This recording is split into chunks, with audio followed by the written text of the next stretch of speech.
This podcast is sponsored by www.gambleriskfree.com, teaching you how to make guaranteed profit from bookies. Any free bet you get teaches you how to turn it into real withdrawable cash. They also find free bets for you so you don't have to do any work. Take a look at their website and enter the promo code Gooner Ramble when joining. gambleriskfree.com.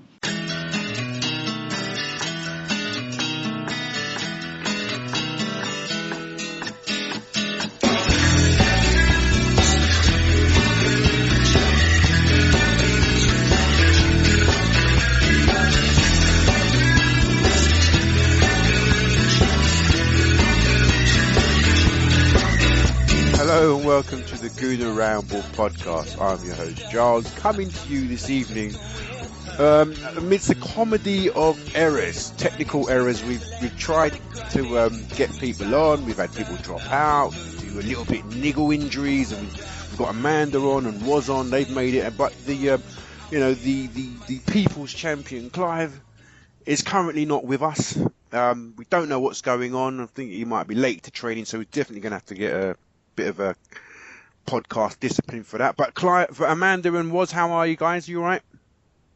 All good. Oh, don't do this to me. I was going to say, you lot muted yourself and... Yeah, we ain't disappeared. Yeah, we're all right. We just, what a bit of mayhem today. Isn't it? Oh, gosh. You made it back in one piece. You didn't get flashed by the speed cameras. No, I made it back from work. Oh, I think he's here. Yeah. Is he here? Clive, are you there, mate? Can you hear us, Clive? I can now, yeah. There is a law. 20 minutes we've been trying. All right, how you doing, mate? You all right? Harder. Yeah. Yeah. All right. Oh, it's your connection, cool. Mate, not ours. Yeah. You don't know that. I was just sitting here waiting, and no one would call. We rang you, and we heard your answer phone. Don't you soak me with your chocolate voice. Yeah.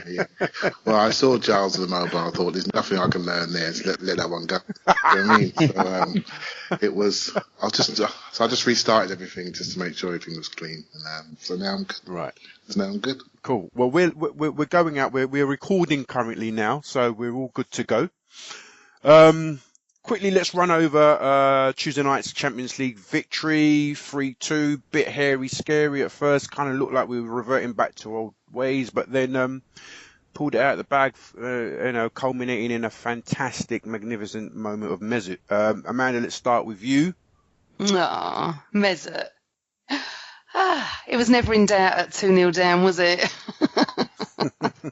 Just like Hull City all over again, cup final, wasn't it? I think we were a bit shell-shocked. I don't think anyone expected that. And if anyone says at 2-0 down they knew we were going to win, I'm sorry, I'll have to argue with that.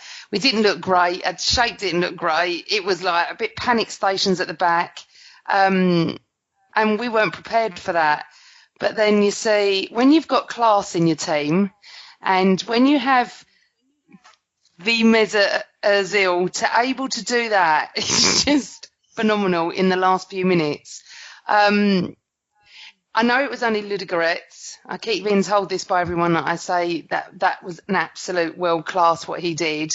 The ball from El Neni was just beautiful. Everything was just lovely for that last goal.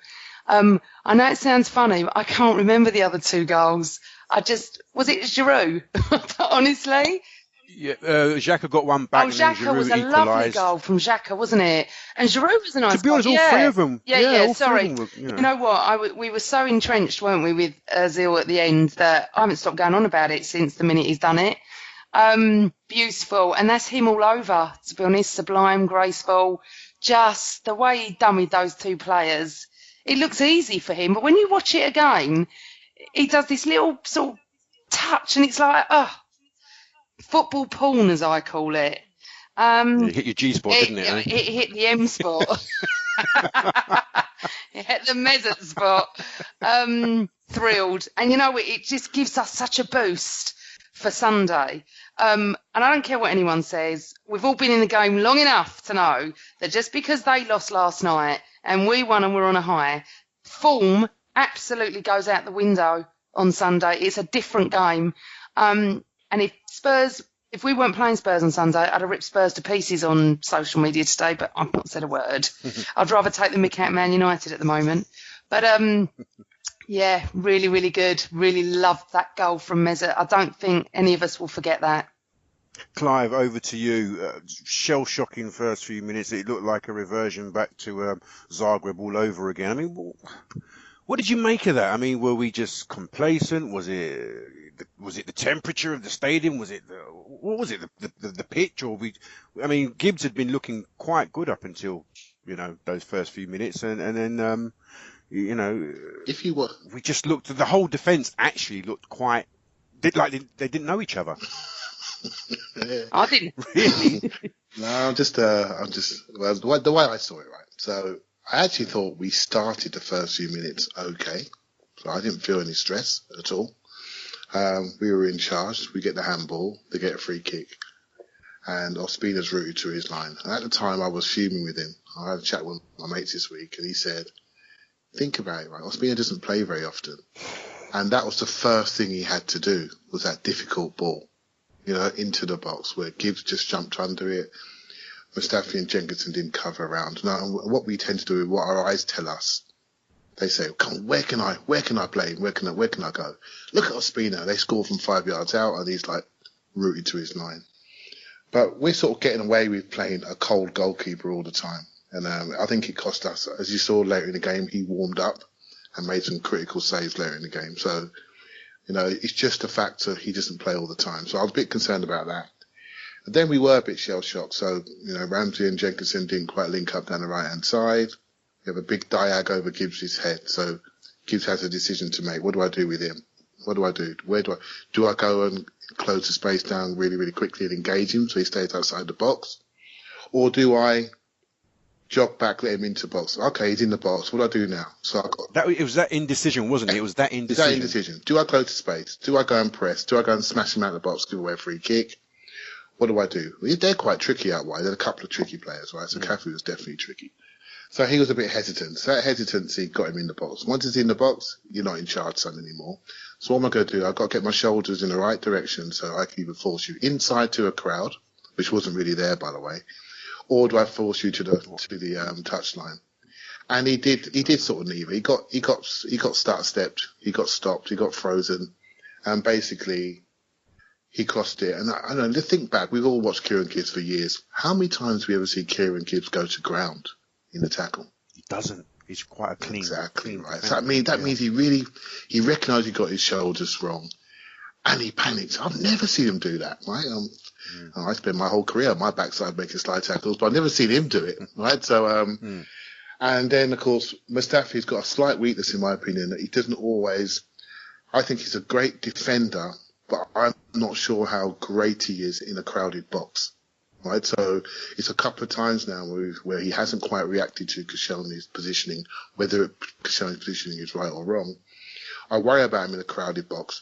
Way we play with the ball, what he does, how he starts for attacks, how he defends high, how he engages people, how he bosses, how he leads. Absolutely brilliant. When it's a crowded box and there isn't space for him to move and create what I call running jumps in aerial situations, or go and on the cross ball, go and pick the right position. He's got a slight weakness, right? So it's not the end of the world. Do you think that's an adaptation thing, though, Clive? Do you think it's just a matter of maybe. I'm not trying to, I'm just looking at him. We're all learning about him, aren't we? Right? So I watched him before he came here. You watch how he wins aerial challenges in midfield. What he does is he never stands next to his man. He creates a running jump. So he stands off his man and he runs and jumps and takes space in front and wins the ball. He's not super tall. I think he's about 5'11", 5'10". So he gets the maximum out of his body, right? So in wide spaces, being an ex-fullback. I think he's a blown-up fullback. That's what he is. And he's happy one-on-one. He knows how to engage one-on-one, and he knows how to win those one-on-one battles, which is absolutely critical for an Arsenal centre-back. Because the way we leave him exposed, if you're not good at one-on-one, then you're in trouble, right? So he suits us, but I just think he's got a slight weakness there, and maybe he'll learn and that'll develop. He's still, he's only just started at Arsenal. He's done a great job. And you know what, man? I did think we would get back into the game. I didn't think they were very good, as long as you make them defend. But what we saw after that was really not a normal game. We saw a game where Arsenal were chasing it. So I was watching at the time thinking, what are you doing there? What are you doing there? Why are you not in position? But actually, we just went freestyle and just really chased the game. And we have taken up positions which weren't the positions that we were given in the formation beforehand. Our players were everywhere, just pushing this game, pushing the envelope, trying to get back into it. And we did. And it was, it was nice, wasn't it? And Amanda has already described the last goal. I'm not sure I can beat that, so I'll leave that to you know, I love him. That was a bit. She's obviously got some deep emotions there that I don't really want to compete with. So I'll leave that to her. He's mine, Clive. He's mine. Yeah. I won't even mention his name. Right? So that bloke with the big eyes that doesn't really is nicking a living and doesn't really put a lot of sweat in. That bloke. He told us what he was going to do about a minute beforehand. He made a run through off an Oxlade-Chamberlain pass, which I didn't know how he got in there. And then, obviously, his first and second touches pops him in. He looked 55 yards offside, so it didn't look right. Where did he come from? And then he does that. And to be honest, that's why we all watch football, isn't it? To see things that we just could never do ourselves. And that was it. Yeah. As he said in his tweet, next level unlocked. I mean, it was that kind of moment, wasn't it? Yeah, he's an interesting player. I sometimes look at him. One of his shots, I was also listening to the commentary, and Jim Bedlin sort of says he takes a shot. It's a bit gentle. And I think sometimes I look at him and say, mate, just hit the ball. Just hit it. Yeah. He'd volley, he scored the other week when he really roofed it. He's got that power in him, but sometimes, even on his free kicks, you're thinking, mate, you're not going to reach that goal. Just hit the ball, And he does not expand a single ounce of energy that he doesn't need to, right? And it's all done in a languid way. And I sort of get frustrated sometimes being brought up in Anglo-Saxon England. Why can't you put a bit more sweat in? Why can't you put more effort in? But then you see that, you think, okay, I'll tell you what, mate, you just take your time. You do what you like. Because, I mean, listen, even Wenger got it wrong, because Wenger said when he was in position, he thought, no, what you're doing. And then when he scored, he's like, oh, that's why you did it. So, even somebody of Wenger's vast experience, I'm sure, can still be surprised by. Yeah, I mean, it's really good. And, we all watch football here on this podcast, all the people listening. And it's a collection of memories for all of us, right? Memories inside the ground, outside the ground, in the pubs, in the clubs, what you did afterwards, blah, blah, blah. It's just a collection of memories. And then we're playing Ludogorets, and that memory is going to live with me for a long time, because it's clutch. You know what, Clive, though? If that would have been Messi, right, they would have been lauding it. Do you know what I mean? But because it was Özil against Ludogorets, they mock it. Even worse, right? Because Man City beat Barcelona on the same night and did well against the Barcelona with no left back, no centre, no Iniesta, no PK, no Jordi Alba, but they did the job and they deserved what they got. If Andre Gomez scores the two chances that he should have done, then we'd talk about Man City loss and Pep Guardiola under pressure. Fine lines, but you know what? That keeps us under the radar a little bit longer. And I'm happy about that. If we'd have been, I don't like us when someone gives us a bunch of flowers because we lose our minds. You know what I mean? And the more sort of plaudits we get, I tend to get more concerned. So the more we're under the radar, the happier I am. You still there, mate? I'm still here, mate. I'm still here. Enjoying that. We're gonna struggle to get a word in with these. I'm taking all that in. Good, very good. All right, so mate, I cut off. I got loads more. I'm waiting for you once later on, mate. Was the Xhaka goal really critical goal, wasn't it? Getting us back into it. I mean, what did you make of our Clive said that we kind of chased the game. We really sort of like, we're going freestyle, free form and whatnot, just to sort of like get ourselves back in the game. I mean, what did you make of the situation at that point? We keep talking about this side and its resilience, and when we went 2-0 down, do you know what? We've only lost one game in a long time as a team. And not lost in 15, have we? Yeah, and you can see that the belief is there in the squad, and even with a different attack, a different way of playing, different approach, 2-0 down, no one panicked. And the free form, I think it was sort of, I didn't enjoy it at all. I thought it was a bit of a throwback to the way we played last season, where we sort of clustered the pitch and we were struggling for ideas, and Ramsey's coming in off the right and Alexis coming in off the left, and Olivier Giroud's isolated, and Özil's making runs all over the pitch, and it was a bit like that. But the time we scored, it was absolutely vital. And Clive made some fantastic points that he picked up on Mustafi. With that goal, if you watch it back, Mustafi sees the runner who scores the goal very, very early. He's got his arm out, he's pointing at him. Now that guy's being tracked by, I think it was Coquelin. Pretty sure it was Coquelin.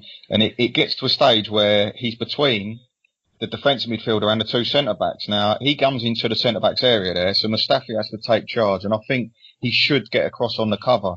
And we've seen goals already this season before where Mustafi's sort of caught on his heels and Koscielny's approaching the near post like he should, and a man gets between the two.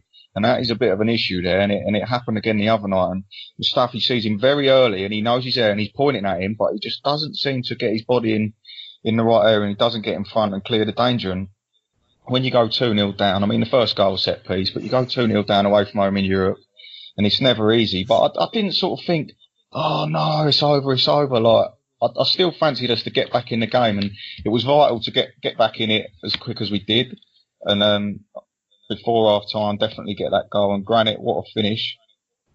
But again, Mesut making that dart in behind that he keeps doing. And just before that, it was actually, I think it was earlier in the game, Mesut got in behind again, didn't he? Coquelin made a brilliant run, found Mesut, and we were saying that he didn't put his foot through it yet again. He sort of just tries to tiggle it in, doesn't he? He tries all the time. He tries to tiggle it, and he's getting in the areas. But so I thought we could create chances, but I was a little bit miffed with the way we set up and the way we approached the game. But fair play, we've got back in it, and we won it in. I mean, I'll have a look. Don't you want to talk about Giroud and Ramsey's goal? Yeah, I mean that one for you. It was sort of. It looked like we weren't really. It's frustrating because we weren't using the wide areas at all. And with a 6'4" centre forward, it's kind of really what you want to do. And we put 2 crosses in probably in the entire first half, and we scored from both of them. So it just shows it's the joy of having someone like Giroud there who, make no mistake, that ain't an easy header and it ain't an easy cross. It's an absolutely pinpoint ball from a deep position. And he's not whipped it. He's cut across it, cut under it. It's a very difficult skill. And Giroud's just got the nod ahead of the keeper. It's perfect timing. The keeper's in no man's land. There's not a lot he can do. Should he come or should he stay? Sort of that scenario. And you got to drop it in the right area. And Giroud's flicked it on. And it's just good. It's good to know that you can mix it up like that. And because I'm not, although Alexis scored that fantastic header the other day, it was a bit. I'm not sure you could just plonk a ball into Alexis like that and he would that type of goal, if you know what I mean. So he needs it flatter and fizzed in, doesn't he, Alexis? Yeah, exactly. So it was a lovely goal to see, and I'm sure I'll get a chance to talk about Mesut's goal later. Cause just quickly, like we were saying, there was a lot of clustering in the middle of the pitch, and I was quite critical of Ramsey vacating the space, but I remember looking at the pitch. And the pitch was long, it was uneven, especially down that right flank. You didn't see Jenkinson making too many forays forward. On the left-hand side, Gibbs was providing the extra width, but on the right-hand side, there wasn't much forays. And I'm just thinking, reflecting, I'm wondering if the pitch had something to do with, Ramsey wanting to come inside, or the players wanting to come inside, because it might have been a bit more easier to play on. Wenger said that we had to really be quite precise with our passing.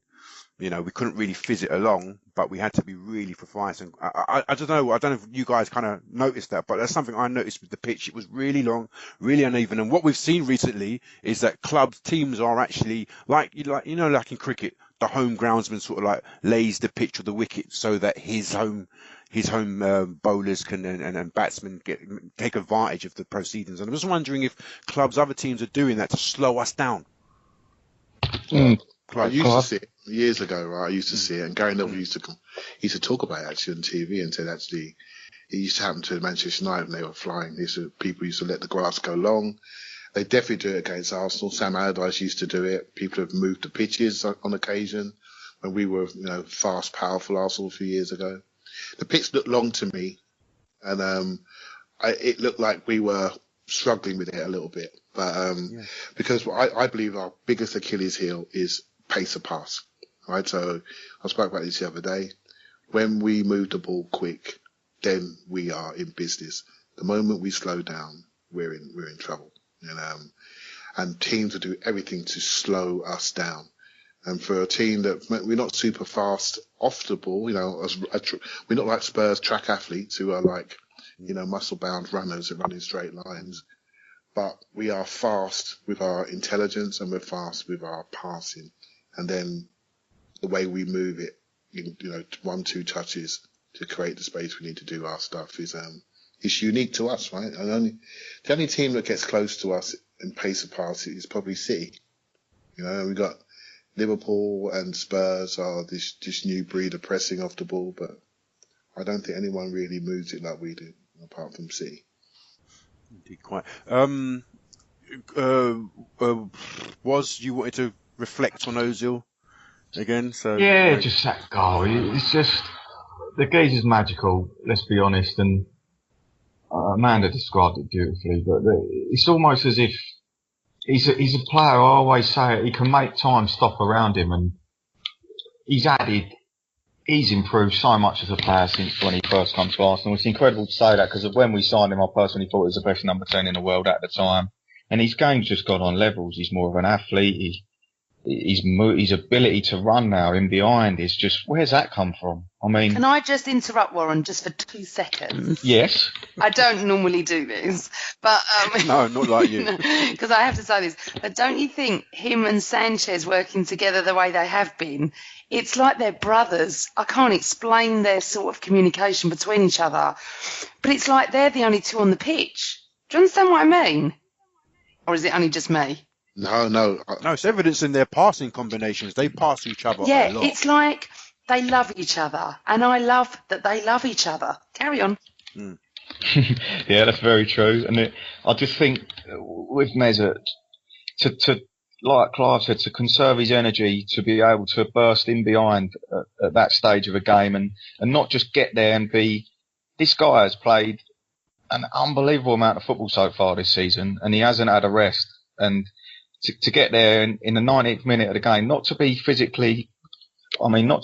physically, but mentally, to get there and have the brain to stop time and just think, right, I'm 1-on-1 with the keeper, he's coming out, I'm just gonna flick it over his head, as calm as you like, drop my shoulder, come inside, oh, there's one defender, I'll drop another shoulder, oh, there goes the other defender, and now I'm just gonna tap it in, and then I'm just gonna jog off like nothing's happened. And you think, hang on a minute, mate. You have been running around like a nutcase for 90 minutes for the last God knows how long. You've had no rest. You don't get subbed off early in games. You're an athlete. You look tired at times, but all of a sudden, out of nowhere, you just have that world-class moment. And he is one of a kind, is Mesut. And we say it a lot. And a lot of people don't appreciate him because they only get to see him on Match of the Day and things like that. But when you get the time and the chance to sit there and watch that guy, I mean, I often during games, just watch him for a few minutes. I just watch what he's doing. I look at the way he bosses the game, he controls the game, and his spatial awareness is special. If Ramsey's coming in off the right, Özil will find his way into the space on the right. If Alexis comes in off the left, he's running out to the left. He just does everything for the team. He's a special guy, and we're so lucky to have him. And we just got to keep him fit and look after him a bit more, I think. Because although it's very hard to take him and Alexis off, I think we do need to look after him more in games. And what a guy and what a goal and what a result in the end, because we really are in pole position in that group now to win the group. But just with, like Clive said, that moment, we'll certainly remember the trip to Ludogorets for that, and rightly so. It's beautiful, just beautiful. Yeah, a lot of people are saying it's one of those goals that will go down in the annals of time. And that's what that Bergkamp. Well, yeah. Henry in Sparta Prague and all those kind of moments. So, and talking, I just wanted to say also, I remember in the summer, Thomas Muller pronounced himself the space interpreter. I don't think there's a better space interpreter than Mesut Özil, to be honest with you. As you were saying, was the way, he just sees things that other people don't. Where there's overloads, he goes and finds the space. He's always looking for the space, and he makes himself always available. Great player. Let's move on to the North London Derby. As Amanda already alluded to, Spurs came a cropper at Wembley. They were very abject from what I heard. Mauricio Pochettino said it wasn't the pitch, it wasn't the stadium. They were just really poor. They were in a bad moment. But as Amanda also said, it's the North London Derby, form goes out the window. Always watch out for a wounded animal, especially a team like Spurs. Amanda, bringing you back in, you've been to many a North London Derby. What do you expect to see going into this Sunday? I mean, Wenger said that he's quite confident. I mean, from what he was saying in the press conference, and he seemed really confident about his team. He fully expects us to win. He thinks we've got the better players. We've got better energy about us at the moment. He didn't specialise or really talk about Tottenham in their moment. A lot of injuries and suspensions and whatnot. Do you think that's a case of him just trying to give the players more confidence? Or do you actually think he actually believes, we should really win this game? I mean, no, I think he believes that. I don't think there's anything to do with giving the players confidence. They don't need confidence at the moment. We've got it. You know, we're joint top or joint second or whatever you want to call it. You know, we've just done that in Champions League game before the NLD. You've got Tottenham not pretty good at the moment. You know, they're not looking great. And I think he actually believes that. And to be fair, and I'm not a Wenger fan, am I? I think he's correct. I can't see anything wrong with what he's saying. But I've always erred on the side of caution when it comes to our team. Because we will be fully buzzed up, as they will. Not buzzed up, you know what I mean. We'll be fully up for it. And when we come on the pitch, the ground will be rocking and it'll have a great atmosphere. And, you know, it's going to be there for the taking. Now, I'm going to say this. I wouldn't normally do this. But if we get an early goal, I can see them crumbling.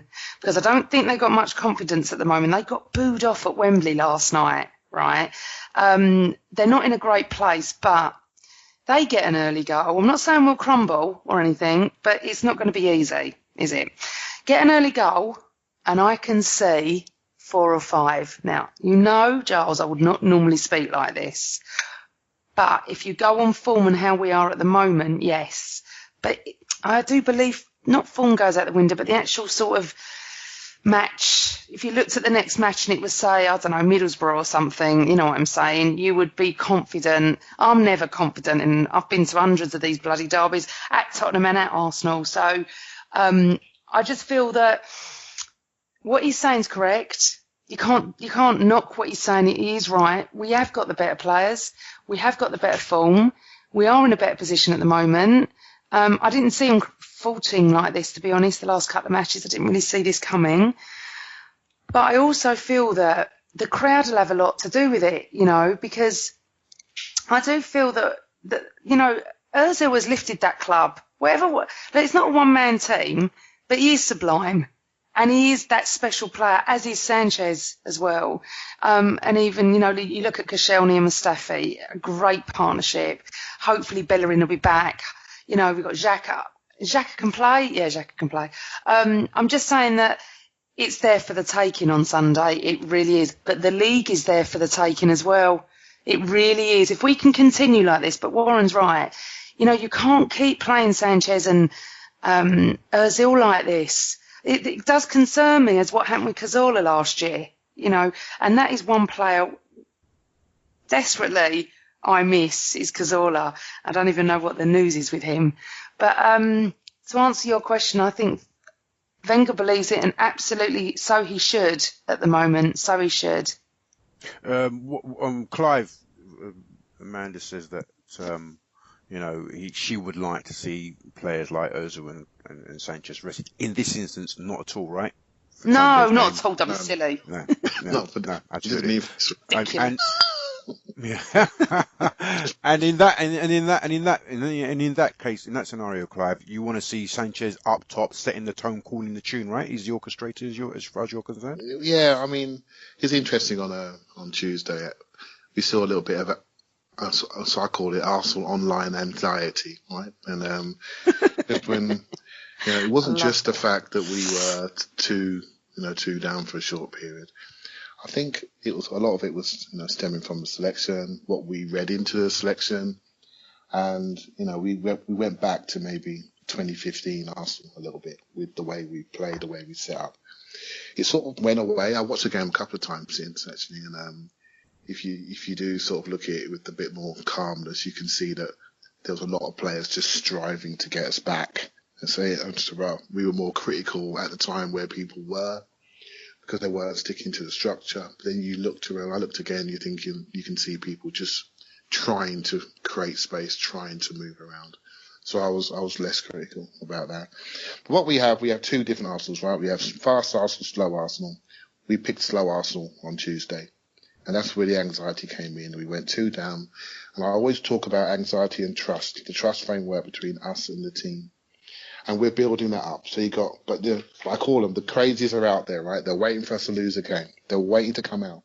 They're waiting to criticize. They're waiting to pick on their scapegoat. They're still there waiting in the background. And we're building up a trust. We've only lost 1 game this season, right? And that was explainable, so, and we were we're unlucky that Coutinho scores just for half time, because I don't think we lose that game if he doesn't score. So we're still wanting to let go of our emotions, but we're still a little bit cautious.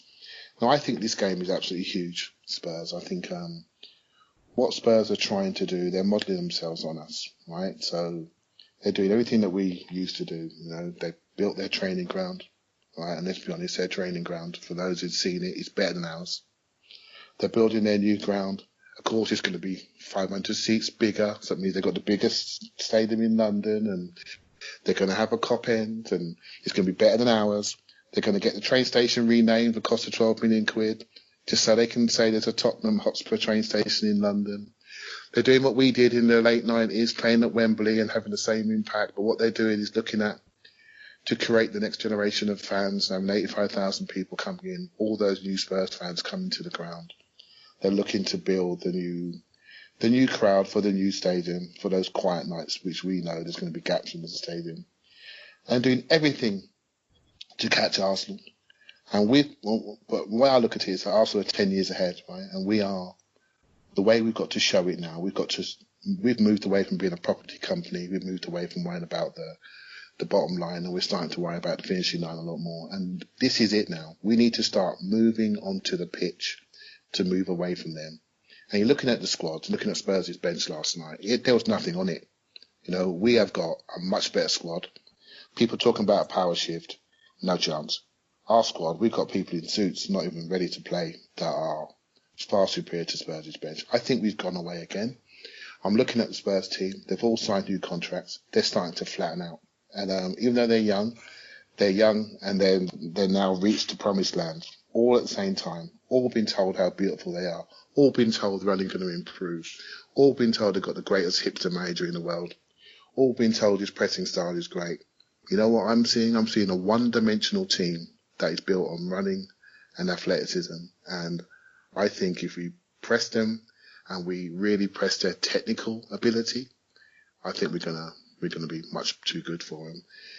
Of course, when you turn up at these games, and Amanda's absolutely right, there's 5,000 fans at the other end of the ground going crazy, and suddenly it feels like we'd be lucky to get away with a draw, because there's just too much tension in these games, right? So, and that could happen. And Spurs, if they get a draw, it's a victory for them, because they're not in the best confidence.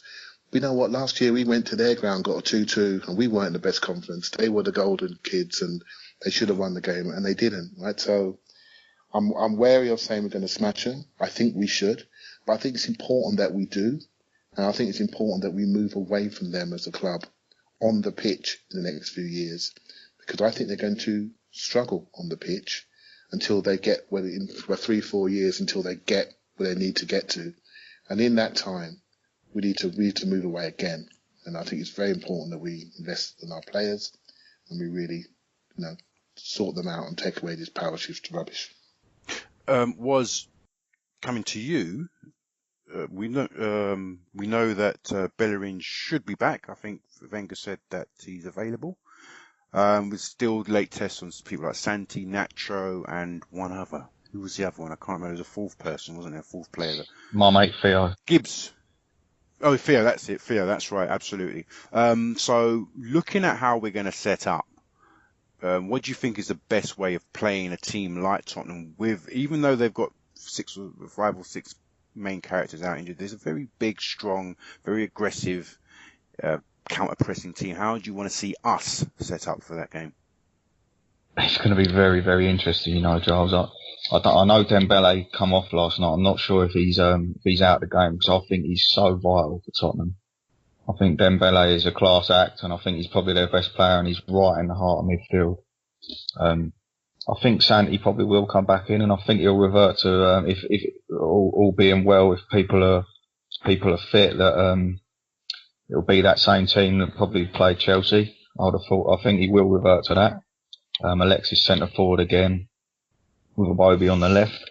I think it's a huge, huge chance for whoever plays left wing against Spurs, because especially the last few years, I think their main weakness is that right back area, is that right side. And you look at the goals we've scored in recent years. Last year, the equaliser, Özil cross into Gibbs, Kyle Walker asleep, gets in behind, scores. You had the Mesut Özil one, we crossed in, Mesut Özil volley, that's on the right side of the box, Kyle Walker nowhere to be seen.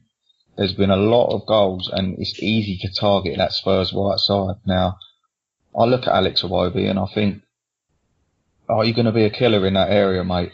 Whoever plays there really has got an opportunity to sort of get in and create a chance. And I do think if we do create stuff, it will be down that right side, because I think there's a massive weakness there.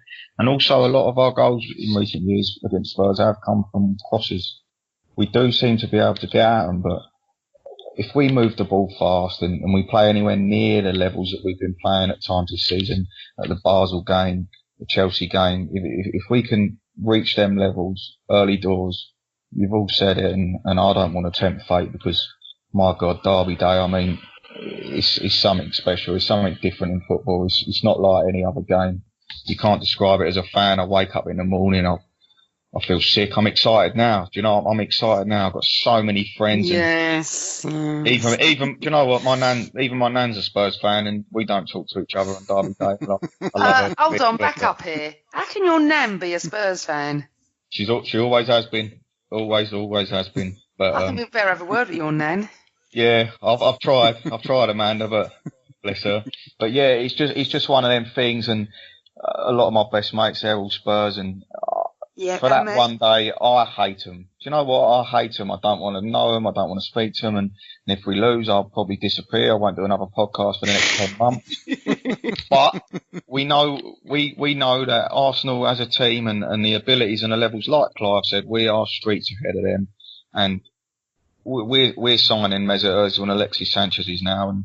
And part of that, you've got to look back. I know it's a bit deeper, but he talked about what we've done as a club during that time with the games at Wembley and all that, and moved on and got the Emirates. One thing we did do is retain our Champions League status, and that has allowed us to get players like Özil and Sanchez, because if at any period in that time of that transition era, with them players that we had, with your Danielsons and your Bentners and all that, if we had dropped out of the Champions League, I think we would have struggled to get back in.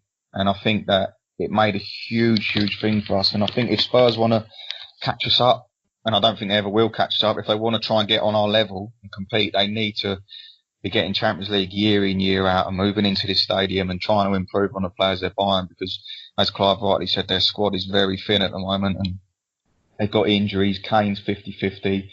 People like Lamella, and they're going to be dangerous this Derby Day. But come on, Arsenal, let's stand up and say, look, this is what you're trying to be, Spurs. We're already here. We're title challengers. We're not worried about you. It's just another game for us. We need to say goodbye to them and deal with them until we go to the lane, and just keep them quiet. They're unbeaten. So what? It means nothing. And like I said to you earlier, Giles, we've lost one game in 25 games now, in competitive games, going back into last season. That's very, very good. Very good. And we need to keep this run going, but just hit them hard, hit them early. Everyone's going to be up for it. I'm going to be up for it. I'm going to be up at 6 a.m. having a beer, because it's stupid o'clock kickoff. I'm going to be up so excited. Everyone will be round, be down. The pub's open at 10, and it's just Derby Day, isn't it? It's just a feeling that isn't explainable. And as a fan, we're lucky enough to have all experienced them and go to the games. So there's a lot of people around the world who feel the same as us, who have never had that privilege. And the buzz you get from it is just fantastic. And you can tell as soon as you get in that stadium, everyone's up for it. The players are up for it. You can just see it special every time you scored. The celebration seems to be amplified, and whether people want it to be like that all the time or not, it can't be. Can't be as a fan. And we are going into this game, and however we approach it tactically, we've just got to be fast. We've got to be aggressive. We've got to be on the game, physically, mentally, and everything's got to click from the first minute, and we'll win that game, because if they're at their best and we're at our best, there's no contest. Good stuff, was. Going back again, I'm going to ask the same question. Whoever wants to jump in can jump in. We saw what Bayer Leverkusen did to Tottenham. They pressed them right high, right up to the goalkeeper. They had no outlet. We can see on the ball, Tottenham aren't, especially in the fullback areas, they're not very good on the ball. They don't have Toby Alderweireld. As you said, they don't have Moussa Dembele. Sissoko is suspended, which is dubious whether that's a benefit or a curse for us. Lamela will be very important for them if he comes back. I'm wondering what is our best, who do we start and what key positions are they? I think there's going to be a decision to be made between Gibbs and Nacho if they're both fit. For me personally, I'm going with Gibbs because he's a bit more athletic. He could probably run with Walker, and also provide that extra width as well. As far as Iwobi is concerned, for me, him playing in the half spaces between the defense, between the midfield and defense, and between the fullback and the centre half, is going to should get a lot of joy if we play fast, technical, dynamic football. The Arsenal football that we know and we like. And for me, that means starting Alexis up top, so he calls the tune. He's the one setting the pressing triggers. We've got Theo on the right coming in, to take the space that Alexis vacates. We've got Ozil, doing his stuff. So for me, I've said in the Twitter today, if we match them athletically, we'll definitely overtake them technically. And it probably demands a fast start like we saw against Chelsea back in September. Clive, come in. Yeah. What's your thoughts? Yeah, I agree with that. I mean, I think Alexis, you heard me say it before, I think he absolutely defines us. I think your star players define who you are, right? So we're talking about Özil and Alexis this season. And that's great. We've never really had them on form at the same time, for too many long periods. And for me, getting those two closer together is what we need to do, which means Alexis has to start up front. It's actually, Giroud's done very, very well.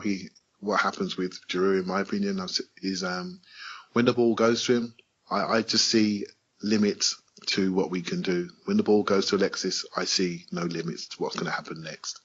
And as a fan, when you watch and you sit, and whether you're on the telly or whether you're in the stadium, one of the big things you want to see is hope. And when the ball goes to individuals, you hope something good's going to happen. And Alexis always gives you hope. Özil gives you hope. Theo gives you hope. There are 3 top paid players, and they are all having stellar seasons this year. And that's a huge difference to how we're playing. So for me, Alexis is what I call fast Arsenal. He takes us to another level. When I see fast Arsenal, I don't see a limit to what we can do. I only see, if you were the opposition, if you were, Vertonghen and Dyer, who do you want to mark? Alexis or Giroud? You're going to say, I fancy Giroud. I watch them in midweek. They're big bodies. They're not very agile. Vertonghen he's saving that team at the moment. Alderweireld is a huge miss. He's almost like their playmaker. He gets them up the pitch. They've got no get out of jail card from the back. They haven't got a long distribution. They're really broken, right? So, and every team has star players. They have Kane, they have Alderweireld, they have Dele Alli, and maybe Eriksen as their creator. Eriksen's could be dropped for the game. He's playing so poorly. He was anonymous, he's playing so. Dele Alli needs Eriksen. He needs that creativity, and what he does, he's like a young David Platt for me.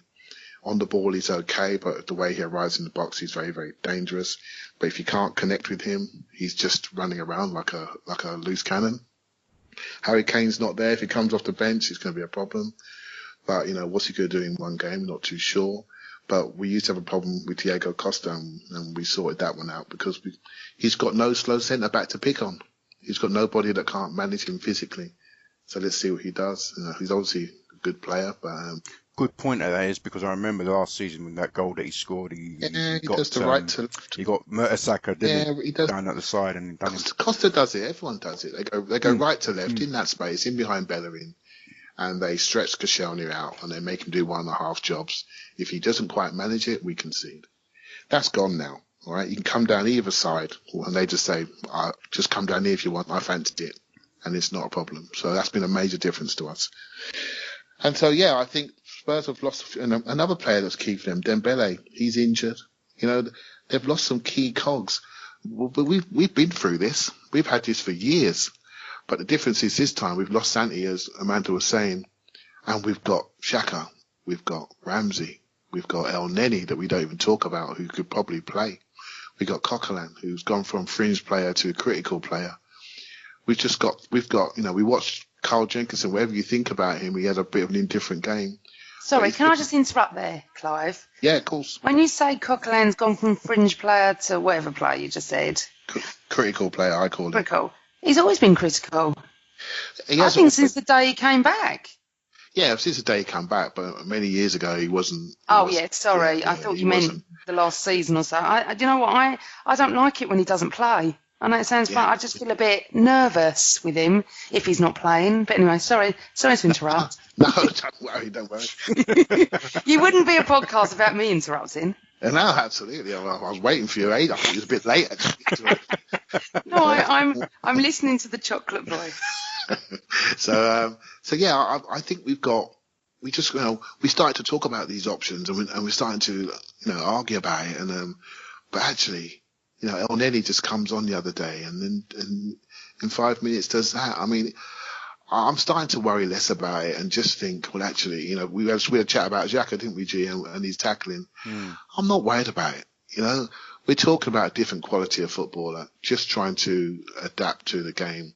And he's got a 5-year contract to do it in. So, we should be better. But of course, we're fans, right? And you can tell with Arsenal in the first 5 minutes, the ball's not moving and Spurs are running beyond us. We're all going to be nervous. So, and that's football. Yeah, just very, very quickly, Clive made some great points there. Do you know what was happening to us a lot last season where we're talking about Mertesacker being isolated, Bellerin caught up the pitch, centre forward pulling our strikers into wide areas. Shane Long done it, Harry Kane done it, Diego Costa done it. Team after team picked up on that weakness. Now, I said about Kyle Walker earlier, and I call him Kyle Walkies because the geezer's ability to retain his position and his positional awareness is non-existent. Now, if I'm Alexis Sanchez, I'm fully aware of that, playing centre forward going into that. Take Eric Dyer out into wide areas where he's not comfortable. Get Jan Vertonghen moving into wide areas where he's not comfortable. And Spurs could see the same issue happening on the left with Danny Rose because both fullbacks like to advance. And if I was the centre forward in Alexis Sanchez, and I know he will be doing it because he's very intelligent and he done a run for the Walcott header the other week. If you remember, he pulled into that left channel, got the space and crossed it in. Now, they're going to be in trouble here, Spurs, because if they don't play wide ahead of Rose and Walker and they ask them to provide a width, it's almost a carbon copy of watching us last year because their centre-backs, especially Dyer, he's not going to be comfortable and Alexis Sanchez could have anyone on toast. And as soon as he pulls them out wide, there's massive space for Mesut Ozil to continue his goal-scoring run. I think that if he's not... and Theo as well, and Theo is likewise. Like I said, if Danny Rose is out, Theo Walcott could be in that wide right area and the centre-backs are going to have to come out and it will create space for Alexis.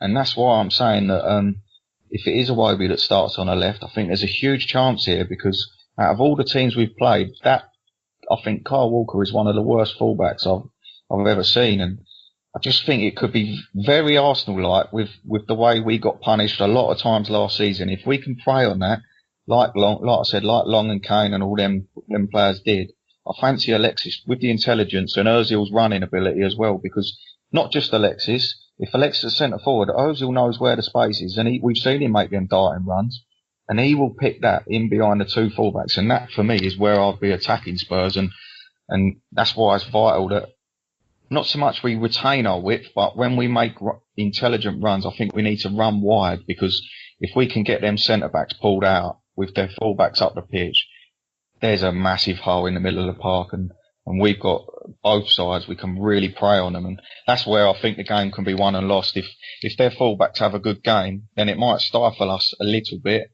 but I really do think that's the weakest link of Spurs armoury, and I just want to go at them there. Can I just come in quickly? I mean, you make great points about Carl Walkie's being the weak link there, and how I see it is we can create an overload if Alexis pulls onto the left to drag Dyer out, and we've got the left back, whether it's Gibbs, overlapping him on the left. We've got someone like Iwobi who's kind of coming inside and creating that link so that he can then lend it to someone like Ozil, who's coming in late into the space vacated by someone like Sanchez, or it could be Walcott that's coming into the space, and that's where we're using someone like Iwobi's real full abilities, real full talent, because now he's alleviating, as we've said throughout the season, he's alleviating Ozil of the burden of having to be the chief creator, and giving him the freedom to go in and start scoring more. He's not assisting as many, but he's scoring more, and that's got to be that can be in no short that could be no minor bad thing. That Iwobi's giving him that, or providing him that platform. Is it? I got to come, mate. It's not just Iwobi, right? Everything is different, right? So it starts on the back. We're 5-10 yards further up the pitch, right? We've got passes from centre midfield. We've always played one wide playmaker, and it's been either Ramsey or it's been Santi in days gone by. Iwobi has definitely added something, but who's to say Iwobi will play? Ox could play quite easily, and my thoughts. If Ramsey's going to be in this team, I think he's a top third connector, and he could easily play the Iwobi role, especially as he's eased his way back into the team, because what he does when he is coming back, he runs and he moves, and he's got the freedom to play central from a wide position, and that's exactly what Iwobi's doing. So I don't see any issue with Ramsey playing from the left. And so I think it's a combination of things, and what this team has done more than anything, we've just got Özil and Sanchez closer together.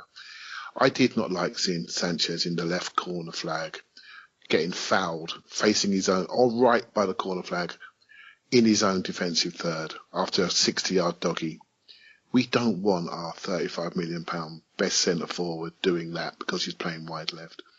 That's just a waste of talent, right? So we've got to be more efficient. We've got to get him in the right areas of the pitch. And the most important thing is get Spurs in the right areas of the pitch. And that's what Leverkusen did very, very well. They had them playing in areas that they did not want to play in. And that's why they couldn't connect. That's why they couldn't create. So when we're on the ball, what you're saying, G, is absolutely spot on. But the key is getting us on the front foot, getting us into areas where we are in charge. And when it becomes a technical five-a-side game in small spaces, then we go big pitch and we go around the sides. Was make a great point there. If we use Sanchez does the old Thierry Henry style centre forward, hanging left, Carl Walker at Wembley looked absolutely terrible. And that was against Leverkusen. What's he going to do against Iwobi, Sanchez and Özil? And I don't mind if it's Monreal or Gibbs. It doesn't bother me, actually. But it's all about intelligent combinations, and Monreal is far superior with that. So they're in trouble. They're in trouble. But we've got to deliver. We've got to deliver. And we've got to take the initiative away from them and get on the front foot. And if we do, I think our technical ability will see us through. Manda, I want to bring you back in. You said that you get nervous if Coquelin isn't playing. Coquelin's probably a starter on Sunday. Who would you like to see with him patrolling that space in the middle? Xhaka. Reasons for? Because it's Xhaka. Because both of them will tear them to pieces. They're both hard men, and that's what we want. We want to come out, right? I know Woz and Clive go into all the tactics and stuff. I'll just act like a normal fan, okay, that hasn't slept for nights thinking about Sunday. Like Warren, all my life is surrounded by Tottenham fans everywhere. I want us to come out on Sunday like we've just been let out the rabbit hutch. I just want us to go for it. I think it's there. I think this is the first sort of North London derby I feel that we can rule the roost as such and take the piss, basically. And I want us to do it. I don't want us to showboat. I don't want any of that. I just want us to get the job done before half time. I want 3-0 up. This is what I want. And I think we can. I don't see any reason on Sunday, unless we don't turn up at 12 o'clock. We're not brilliant at 12 o'clock. We've got another 12 o'clock in a couple of weeks, which I'm going to, which is United away. Not happy about that. But I prefer us when we play a bit later. I just want us to come out and, you know what, not be worried about the fact that I haven't lost the Premier League game. I want us to dominate their midfield. We dominate their midfield. What have they got? Seriously, Xhaka and Coquelin together. That's what I want. I want Bellerin back.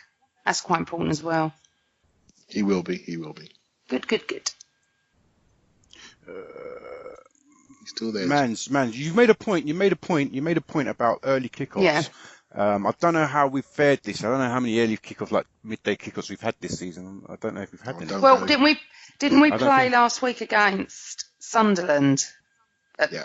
What time was that? 12:30. 12:30, yeah, it was. So my theory goes out the window anyway. But I just. No, but what I wanted to you jog my memory on that, because I heard recently that footballers don't like early kickoffs because it means they have to digest their carbs a lot earlier in the morning. Well, if you think about it, right, and therefore it's very hard for them to obviously to digest it and get the energy or whatever, the proteins or whatever nutrients they need to play well. And I remember, was it 2 seasons ago, any early kickoff was like a death. Yeah, City away. City, Liverpool, so on and so forth, and then the list was endless. And I just wonder, I mean, it's the same for both teams, the same for us, the same for Tottenham. But I just wonder if early kickoffs can have an adverse effect because, you're starting your day earlier, everything's... Well, you think about it, we've been in Bulgaria till what, late last night? Not late last night, sorry, we played Tuesday, didn't we? So Wednesday morning or whatever, right? We still got till Sunday, so that's fine. They played last night in London, but you're right, everything moves earlier. 3 and 4 o'clock kickoffs for me are the best. 5:30 you're waiting around, and 8 o'clock at night, well... I always think that we perform better at that in the afternoon. But as you said, the other team's got the same, so it's not as though it's an unfair, it's unfair on us. I just prefer it. I've always said that we're actually dire after Champions League matches, but I'm hoping that my theory goes right out the window this week.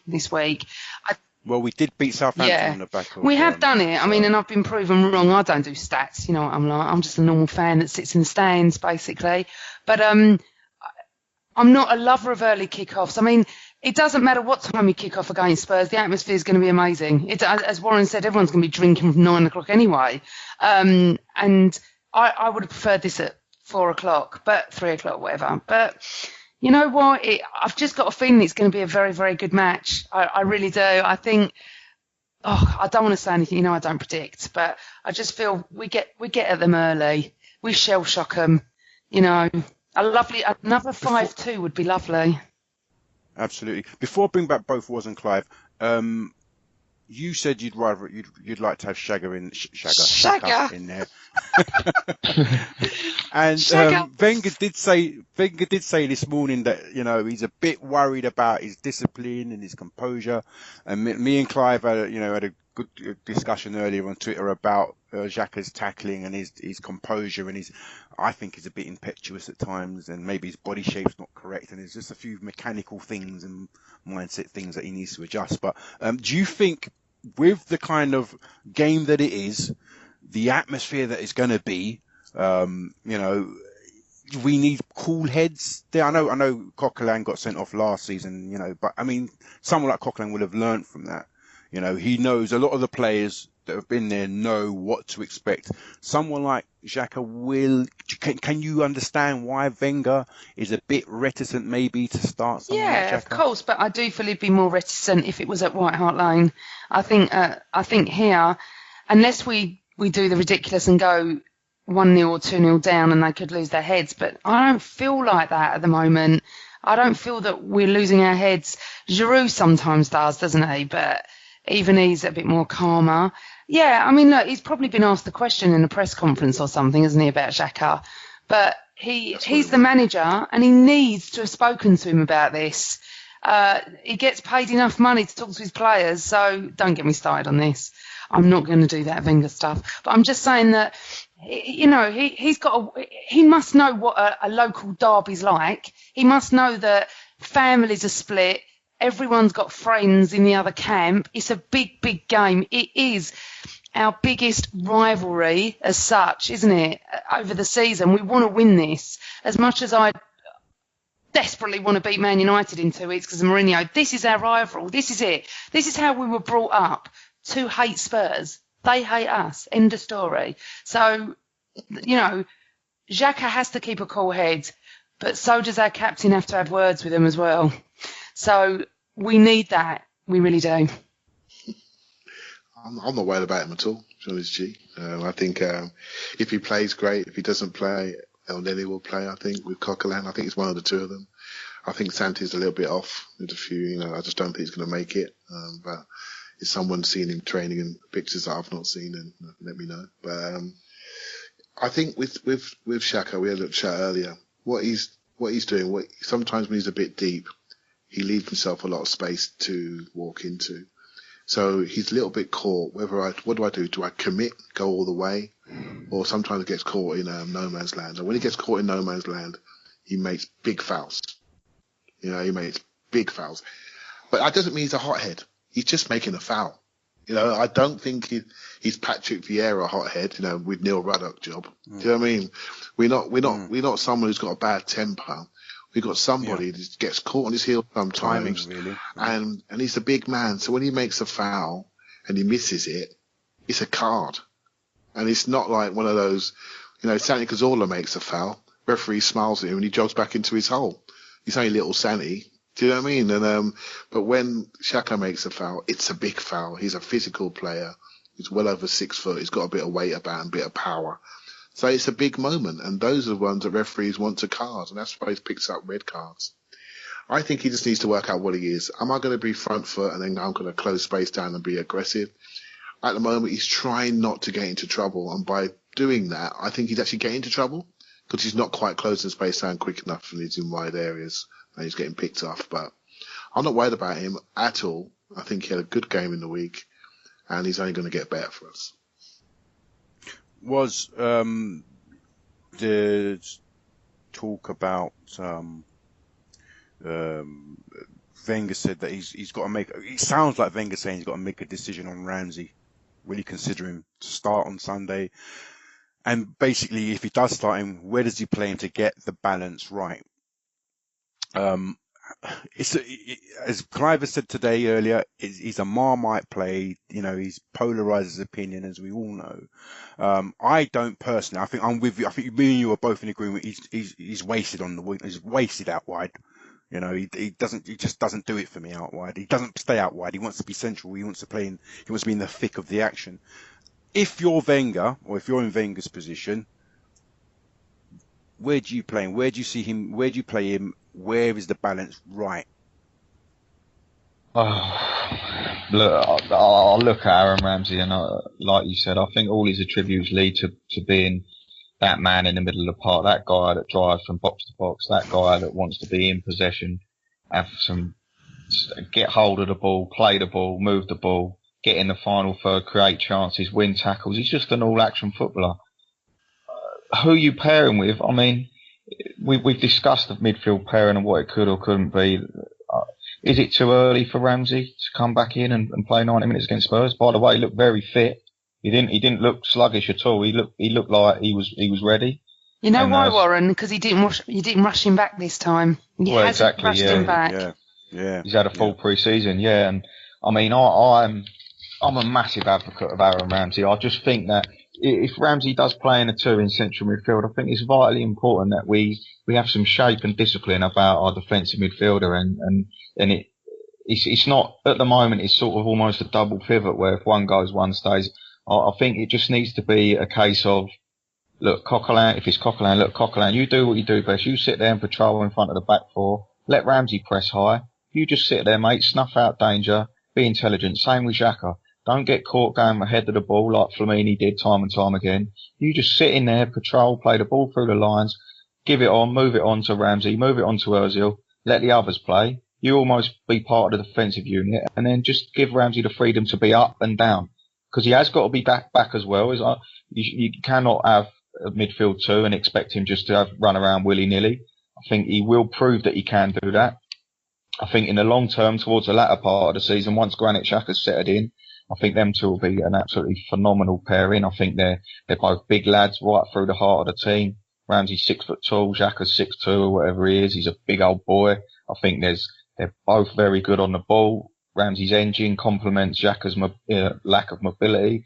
I think it could be fantastic. But with regards to the weekend, I mean, I don't know how, like Clive said, how Santi is, but I do think if Santi's anywhere near fit, he might play. But especially without Dembele, with that midfield, if Dembele was playing, I'll be a bit reluctant to want to start Santi just for mobility issues. But whoever he picks in midfield, whoever it is, we just got to turn up, mate, because it's Derby Day, and we can analyse the players. And the best thing is we're talking about individuals, but the clear thing is there could be 4 or 5 combinations out there at the weekend, and everyone would be happy and everyone would be unhappy, and not unhappy as in we don't like the ability of the footballers, just that we have our preferences. And the nice thing is we can all have preferences, and we're still putting out a pairing that is winning games week in, week out. And we've all got our own preferences to what we think these players should be playing and what they should be doing. We're football fans. It's natural. You look at them and you think, right, this is what I think of him. This is my opinion of him. This is where I want him to play.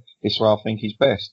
But no one's ever always right and no one's ever always wrong. But when I look at Ramsey, I just think he's built to be in the thick of the action and grab the game by the scruff of the neck, up and down. He's just got to have a disciplined defensive midfielder alongside him, and the movement and the freedom, especially with Alexis vacating that centre forward role. Ramsey's ability to run in like Mesut's doing, but imagine Ramsey making a third round run as well. Yeah, there's just bodies coming from everywhere. But I think they'll progress and grow as the season goes on, and the combination in the middle of the midfield might change. But I think as long as we keep our back five settled and with Bella in, and we've seen Jenko come in and we've seen Gibbo come in, but they both perform well. But you look at Mustafi and Koscielny and we keep the base and the spine of the team solid, we'll be fine. But the options are just brilliant at the moment, and I'm chomping at the bit to get there on Sunday, mate. I'm excited. I've told myself not to worry about the team because I do let it get to me. I'm terrible like that. I really do let it bother me. I have my own perception of how the game's going to pan out. I get all wound up, but you know what? I'm sat here now and I'm like, it's like a kettle almost at boiling point, ready to whistle, because when Sunday comes, I'm just going to blow. And I can't wait to be in that ground, that feeling of Derby Day. It's just so good. It's so good. I just hope the players, and I know a lot of the players, they're going to be up for it. They're going to be very up for it on both sides, the fans on both sides. It's a special day, I keep saying it, but all the tactics in the world could go out the window. We just got to be intelligent. We've got to do what we do and win the game, and then we'll move on to the next one. Clive, Wenger also said that he likes to talk to his players about their positions, their performances, and most of the time he tries to keep them happy. What do you think he meant by that? I think I think he spoke about giving them freedom. The people spoke about Ramsey on the right today in the press conference, and he said he's got the freedom to move centrally. And I since I've got to know Woz, right, and he's such a Ramsey fan, and he's not stupid. So I'm thinking, hold on, I better look at this more closely, right?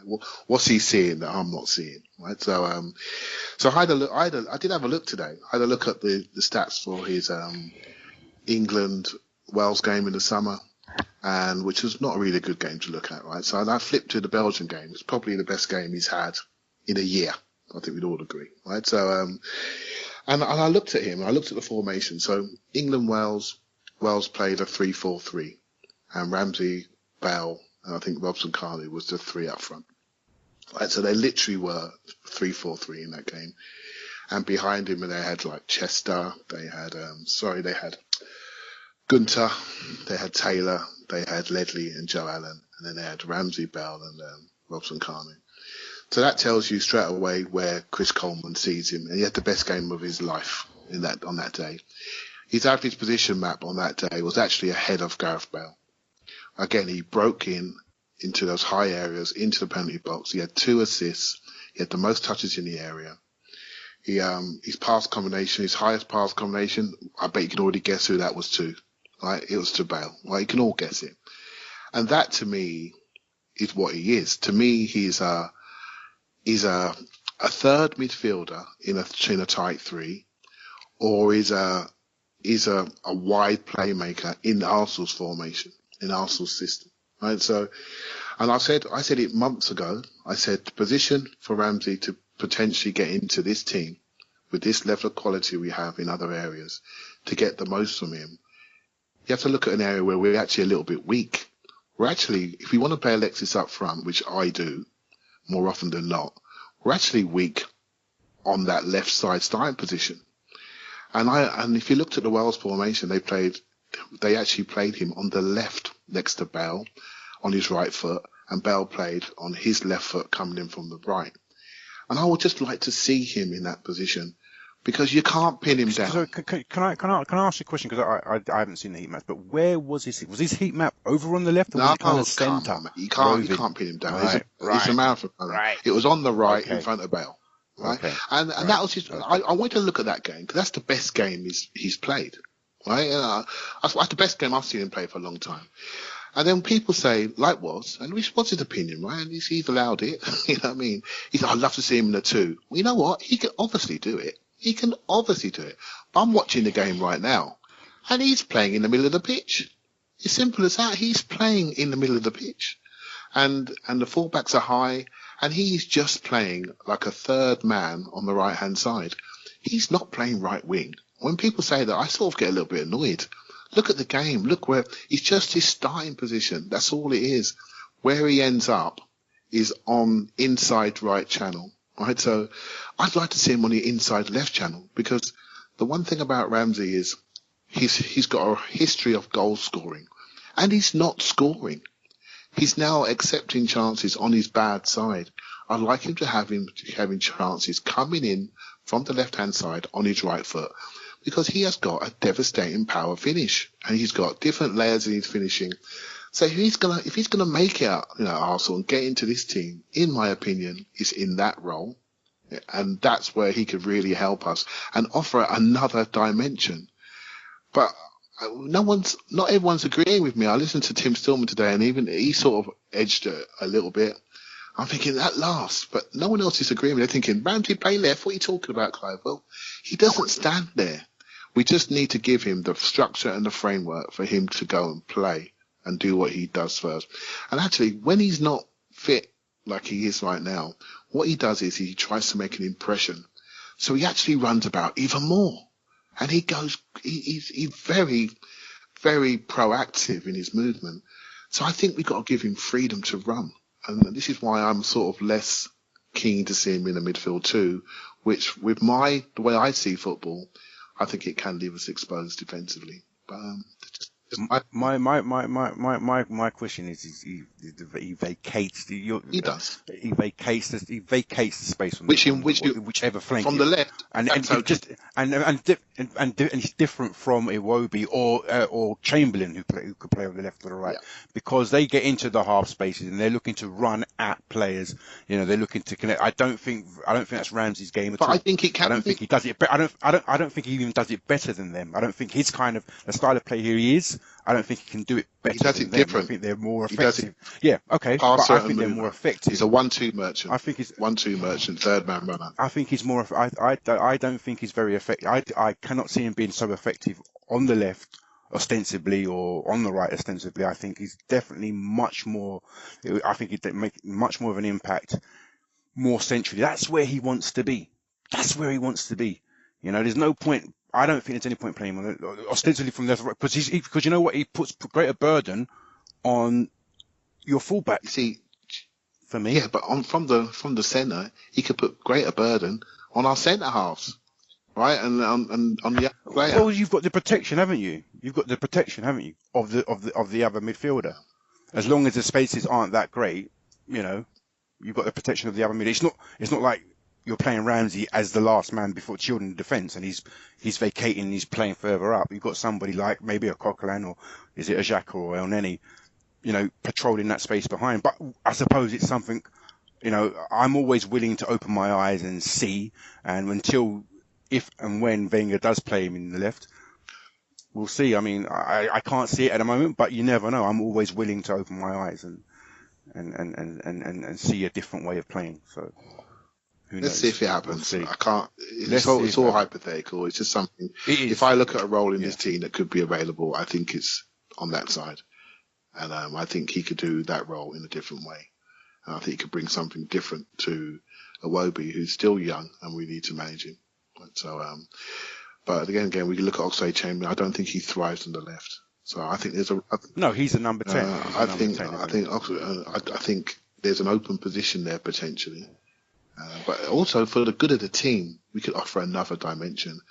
And I think I've seen Ramsey Central. I don't think he offers a different dimension, but we can offer another new dimension with him in the Iwobi position. And I would like to see it before and judge it, and then we can all discuss it. Yeah. And we certainly will. All right, so let's get your predictions. Sunday, Clive, give us your prediction. I honestly do think we'll win. I think this team, I've said it a long time ago, I've seen something different in this group, and they're showing us every week. I know if we get beat, the crazies are out there to give us a right slapping and say I'm too positive, etc., but I don't care. That's what being a fan's all about. And I really do think we've made massive strides this season. I hope we continue with fast Arsenal, and I think we'll beat them by 2 clear goals. We better bloody win. It's that feeling, mate. It's that feeling. It's derby day. Do you know what? When I calm down and look at it, I do think we've got the qualities to win that game. And interestingly, although we struggled a lot last season for goals at home, it was the lowest. I think it was the second lowest in Wenger's 20 years. This season, only one occasion we failed to score less than 2 goals at home, which is in 8 games, which is a vast improvement. And we seem to be able to put teams to the sword a bit better. And I think the massive plus for us here is that if it ain't working, whatever we do, you can look at the bench, and you could probably have someone like Oxlade on the bench and Giroud on the bench, and we're going to hit them with another wave. And that's the beauty of our squad at the moment. You look at Harry Winks coming on for Spurs, and you think, come on, mate, come on, you serious? Like, you ain't challenging for the title. And that could be the difference, because if plan A isn't going right, then we most certainly have a plan B. And even someone like El Nene, who comes on and assists a winning goal, you look at it and you think, do you know what? Fair play. And it's there for us. I fancy us. I'd love to keep a clean sheet.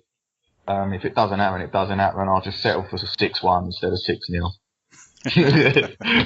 I do think it'll be a bit tight.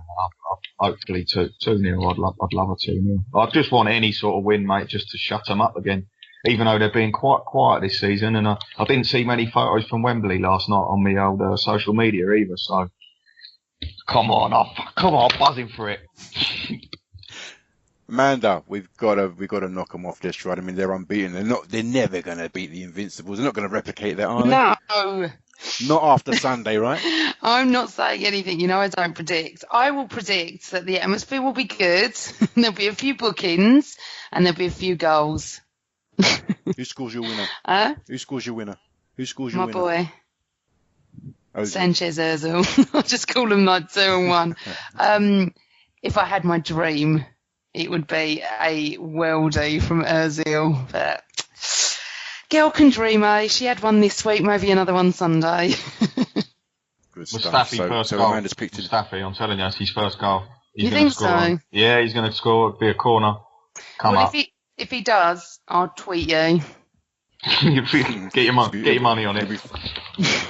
He'll be throwing out those M's. That's been great. I want to thank everybody for coming on. Amanda, thank you for coming on. It's been lovely. I haven't been on one for ages, so it's nice to talk Arsenal. Indeed it is. Clive, as ever. Cheers, mate. Thank you. Merci beaucoup. And thanks for making your way down the M1 without getting, flashed for speeding. Thank you as well for coming on, mate. Yeah, no bother. Thanks for having me, mate. Cheers. Cheers. All right, so that's been the Gooner Ramble podcast. Catch us on all the platforms. Catch us again to review the North London Derby on the weekend. My name's Giles. Thanks for listening. Come on, you Reds. This podcast is sponsored by www.gambleriskfree.com, teaching you how to make guaranteed profit from bookies. Any free bet you get teaches you how to turn it into real withdrawable cash. They also find free bets for you so you don't have to do any work. Take a look at their website and enter the promo code Gooner Ramble when joining. gambleriskfree.com.